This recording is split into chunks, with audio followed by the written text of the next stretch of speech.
Hello my scrappy friends, it is Jess here from the Scrappy Sisters and thank you for joining me for a Kitaholic Kits design team layout.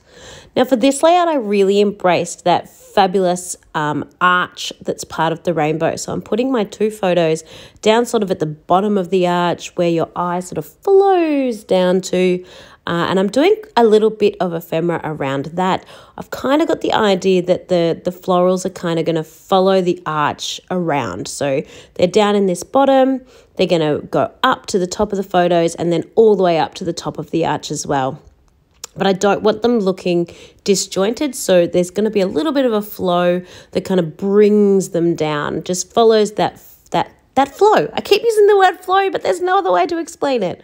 So hopefully as you keep watching, that will make a bit more sense. Now these florals, I actually fussy cut off the Vicky Bouton pattern paper sheet. It is hands down my favourite sheet in this page, but specifically for the need of fussy cutting it. I will absolutely end up fussy cutting the whole sheet for future layouts. It is divine. The florals are just beautiful. The colours are just beautiful. It is, yeah. Amaze. So I like to get as much, I'm sure everybody does, but I like to get as much out of my fussy cutting pattern paper sheets as I can.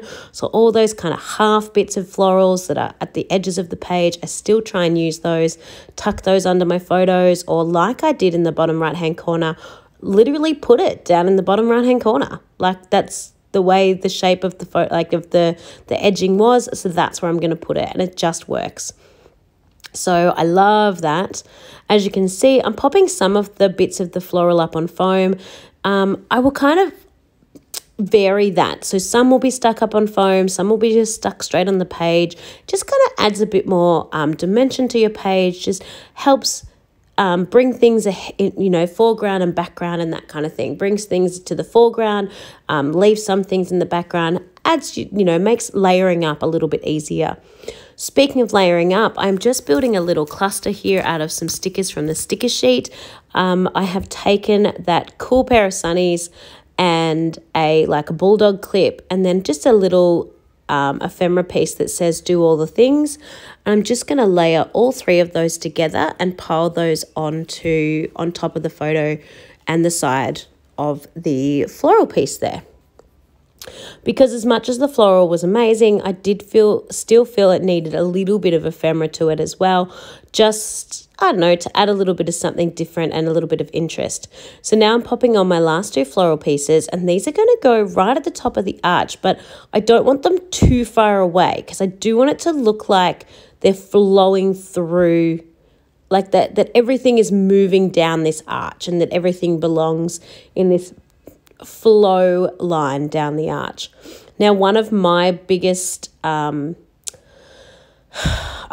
intricacies, insecurities, I don't know the word for it, but when I use these kind of thickers that have a certain layout to them, I get really hung up on spacing everything the correct way because I think it looks so awesome on the plastic that I want mine to look that awesome too. And I get really nervous that I'm going to spread it out too much or just not lay it out right.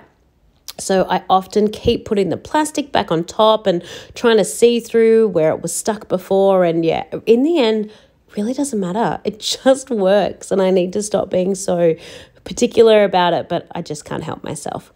So this is titled Do All the Things, which is a little bit of a random title when you think about it, but I chose this title because I don't know about your Facebook land, but in my Facebook land, my two photos there that I'm using were created using an app, and it's kind of like the latest fun photo editing app that all of my friends are giving a try.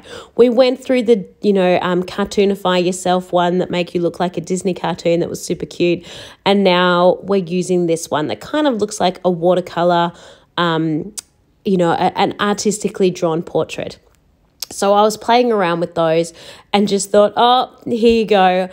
I've jumped on the bandwagon. I've been pulled into the hype like everybody else, and I'm having a go of this app. So it just kind of worked. I don't want to be left behind. I want to keep up with the Joneses, but I didn't actually put it as my Facebook profile picture. But anyway, do all the things. Thank you so much for watching. Make sure you stay tuned for later this month when you see layout number 4. Bye, everyone.